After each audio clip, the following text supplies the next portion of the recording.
Hi everyone, this is romantic expressionist artist Caroline Karp here with tip number 2 of how to put together a virtual 3D exhibition. This worldwide pandemic, it happened to all of us, and the one thing that I did with that was I painted a whole bunch of paintings and really dove into my current collection of paintings, and I found it to be, or I thought about it as being an opportunity to get all kind of eyes on my work, not only from my own town, but in a global respect. And my vision, while I was painting all of these paintings, these beautiful paintings, was to have a virtual art show. And so during 2020, I created the artwork. I was also being seen because I did videotape most of my process. You can see that on my YouTube channel. It's called Art Journals. A weekly video was put out. But anyways, I had a grand vision of putting together a virtual art show. And I figured since there were going to be other artists in the same kind of position that I could offer some tips to you guys on what it's like putting together a show like that. And that being said, I wanted to invite my more global audience that have been kind of following me and watching my paintings. I'd love for you to come to this next solo exhibition. It's going to be January 21st of 2021. It's called Sales, Souls, and Sparkles, because who doesn't love sparkles? And if you would like to come to that show, if you are an artist that would like to come to that show and learn what it's like to put together an exhibition and kind of just watch me navigate my way through that, leave your information, like your email, either message me or put it right in the comments. But if you are somebody who would like to go to the art show just to see some artwork, also leave your information in the comments or direct message me your email and I'll add you to the list of attendees. I'll be sending a link closer to the show because I haven't even created the link yet, quite honestly. But without further ado, I'd like to share my tips with those artists that are looking to put together their own show. My last tip was your intention for your show. And this tip is your vision for your show. Because as in anything that you do, you kind of have a vision first, and then you navigate your way toward that vision, and that's what I'm doing. So my first tip of your vision of your show is, how many pieces do you want to have in your show? Like, if you had just a gallery, a virtual gallery, and you could envision how many pieces would go there, how many would that be? Now, it would be different. Like if you have smaller pieces, you might have more pieces to show. If you work larger, you might have less. So I'm working larger than the one that's back here. My smallest piece, I believe, is 30 by 40. And my largest piece is 80 by 60. So in my show, I have at least 20 pieces. And so I decided that my collection was kind of complete at that point. The next thing that you might want to think about is the size and shape of your pieces. So I would say that most of my pieces, I guess some are horizontal and some are vertical, but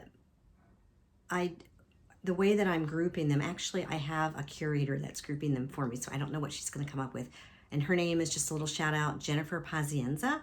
And I'm just so grateful that she's doing that for me.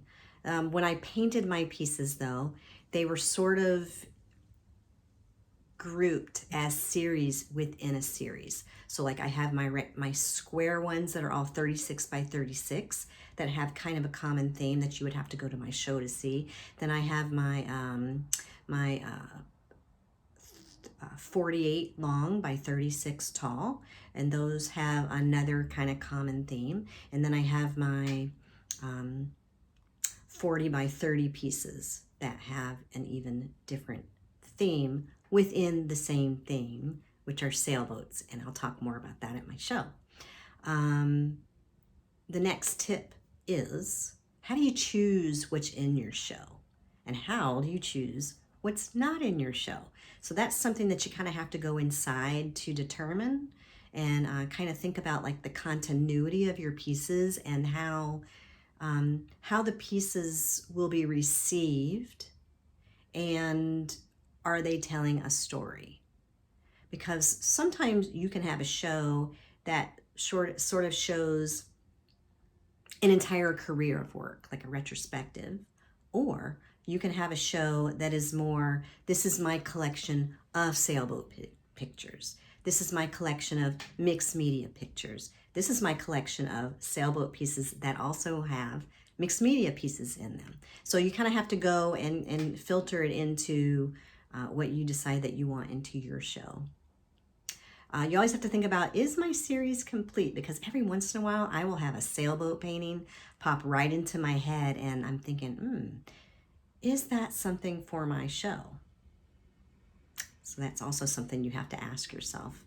The next thing for your vision is, what is the description of your artwork for that specific series? What, if you were to write an artist statement just for this collection, what would that artist statement say? So that's a whole practice in itself. What makes your show become real is actually setting the date. So I've set my date, January 21st, and I did have a date for December, but I just felt like I wasn't able to pull it all together. I kind of wanted it to be in 2021, with a fresh new start. January 21st does feel kind of close.